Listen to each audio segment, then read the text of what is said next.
Thanks, Acting Speaker, and I rise today to speak to the Children and Health Legislation Amendment Statement of Recognition, Aboriginal Self-Determination and Other Matters Bill 2023. And firstly, I want to acknowledge the traditional owners of our land and pay my respects to their elders past, present and emerging. Despite the Aboriginal people making up only 3% of the overall Victorian population, Aboriginal children and young people constituted 21% of child protection as at December 2021. And service delivery and systems designed to specifically prevent Aboriginal children coming into contact with child protection are certainly failing us. I'm pleased that those opposite are supportive of this bill, and I acknowledge the contribution from the member for Shepparton. And she said that it's not just about words, and she's absolutely right. And it would be great if those opposite, both at the state and federal level, would commit yes to the Voice campaign well before the referendum later this year. So it's not just about words; it's about actions, and I wish they'd act on that prior to the referendum later this year.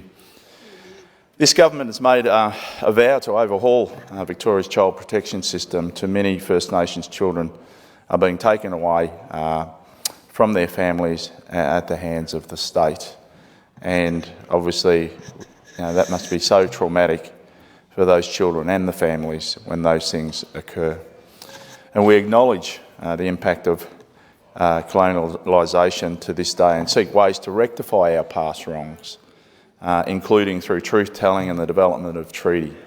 And I'm pleased to be part of a government that is well in advance in regard to a treaty for the Victorian state. And it's fantastic to see that process in motion. And Acting Speaker, we are deeply committed to Aboriginal self-determination and to supporting Victoria's treaty and truth-telling processes. And that requires a systemic reform of the whole system. The harmful effects of colonialisation and the subsequent disconnection of First Nations people from Aboriginal culture has led to the alarming and distressing statistic where Aboriginal children are 22 times more likely to end up in out-of-home care compared to non-Aboriginal children. The bill seeks to address this issue by providing guidance to decision makers using the Statement of Recognition principles, assisting Aboriginal children and their families by working with them to preserve their culture, their community ties and connection to the land. Will be instrumental in breaking the cycle of intergenerational trauma that resulted from past policies. And of course, the Victorian Government has new areas of focus that will help to deliver inclusion and access and uphold rights. So focusing on important areas of co-design with people with disability, Aboriginal self-determination, intersectional approaches, accessible communications and universal design, disability confident and inclusive workforces, effective data and outcomes reporting. Treaty is the embodiment of Aboriginal self-determination, and it provides a path to negotiate the transfer of power and resources for First Peoples to control matters which impact their lives. Much like our friends in Canberra are working to progress. So in 2023, all Australians will have their say through a referendum, as I raised earlier, and that asked to recognise Aboriginal and Torres Strait Islander people in the National Constitution through an independent representative advisory body, to give them a voice that they so richly deserve, to speak to the matters that affect them.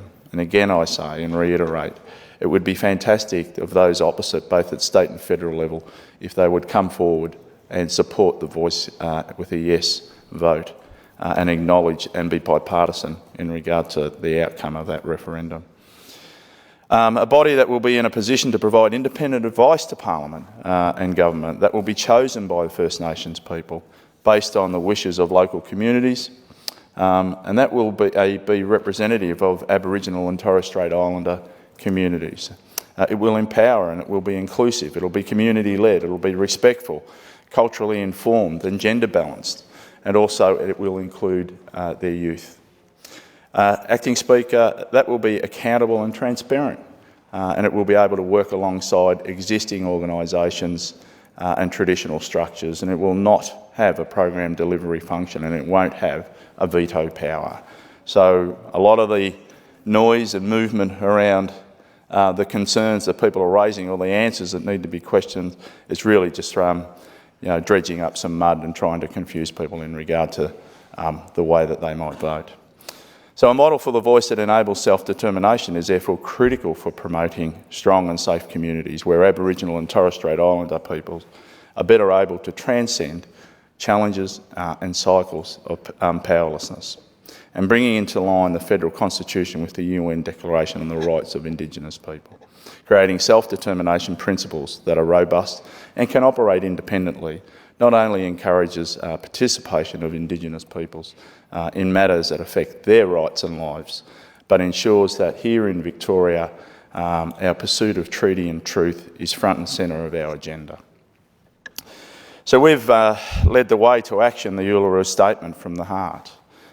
Truth-telling recognises the incredible strength and survival of Aboriginal people, ensuring their voices are heard and certainly respected. Reviewing the funding arrangements, implementation and governance through the Aboriginal Children's Forum. And look, in December last year, Auntie Eva Jo Edwards told her story to The Guardian, and she said that she can't remember life before institutions. She was 5 when she and her sisters and her brothers were taken into state care.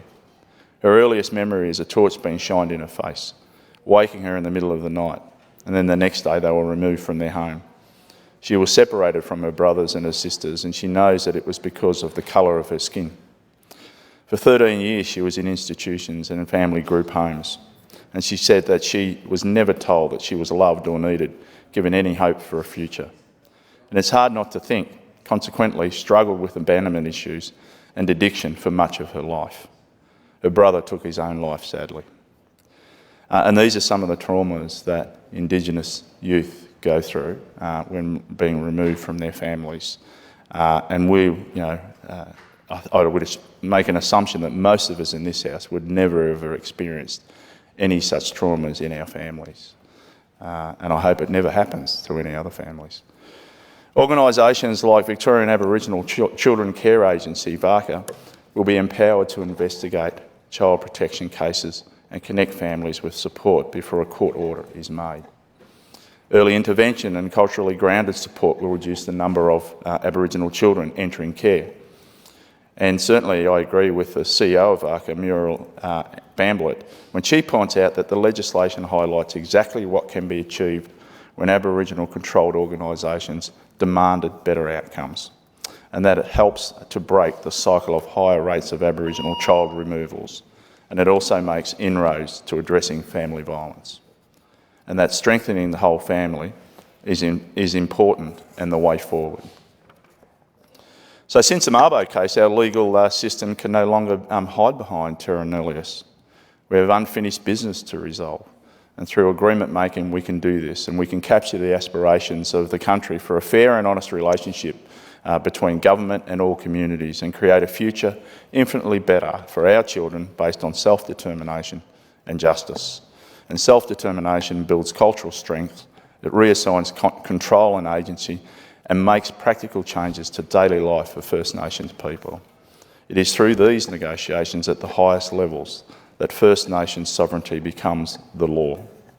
So the proposed bill in the House reflects the government's dedication to Aboriginal self-determination, and it seeks to advance it through various means, including legislative reform such as this. The bill proposes amendments that embed recognition of Aboriginal self-determination across child protection and health, and it makes technical amendments to improve the operation of 4 other key regulatory schemes. This bill seeks to incorporate recognition of Aboriginal self-determination into child protection and health by the introduction of these amendments, and aims to enhance the functioning of other significant regulatory schemes through technical amendments, including the removal of some outdated terminology. This is a really important bill, and as I said before, when I first started my contribution, I'm pleased that those opposite are supportive of this bill. I go back to what the member for Shepparton said, and I reiterate, it is not just about words, it is about actions, and I hope those opposite will take the strong action and support us in the Yes campaign, and certainly in supporting this bill. I commend the bill to the House.